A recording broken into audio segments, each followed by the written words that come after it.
நம்முடைய பிதாவாகி தேவனாலும் கர்த்தராகிய இயேசு கிறிஸ்துவினாலும் நம்ம எல்லோருக்கும் கிருபையும் சமாதானம் உண்டாவதாக. நாம் கிறிஸ்துவின் மலை உபதேசம் என்ற தலைப்பில் அநேக திவ்ய உணர்வுகளை வர இருக்கும் நாட்களில் ஆராய இருக்கிறோம்.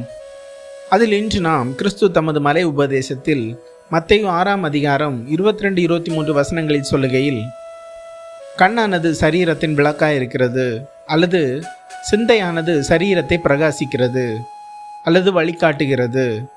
உன் கண் தெளிவாயிருந்தால் அல்லது உனக்கு ஆவிக்குரிய தெளிந்த சிந்தை இருந்தால் உன் சரீரம் முழுவதும் வெளிச்சமாயிருக்கும், அல்லது உள்ளான மனுஷன் ஒளியாக இருப்பான்.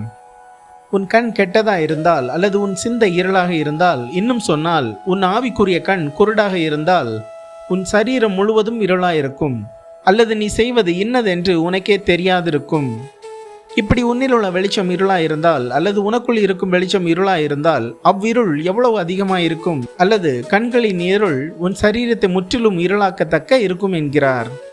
மேலும் இதை குறித்து பழைய உடன்படிக்கையின் வாக்கியங்களில் சொல்லுகையில், கண்களின் ஒளி இருதயத்தை பூரிப்பாக்கும் என்று நீதிமொழிகள் 15:3, கர்த்தருடைய கற்பனை தூய்மையும் கண்களை தெளிவாக்குறதுமாய் இருக்கிறது என்று சங்கீதம் 19:8 சொல்கிறது.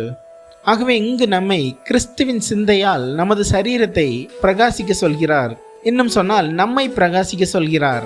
கிறிஸ்துவின் கிருபை உங்கள் ஆவியுடன் கூட இருப்பதாக. ஆமேன்.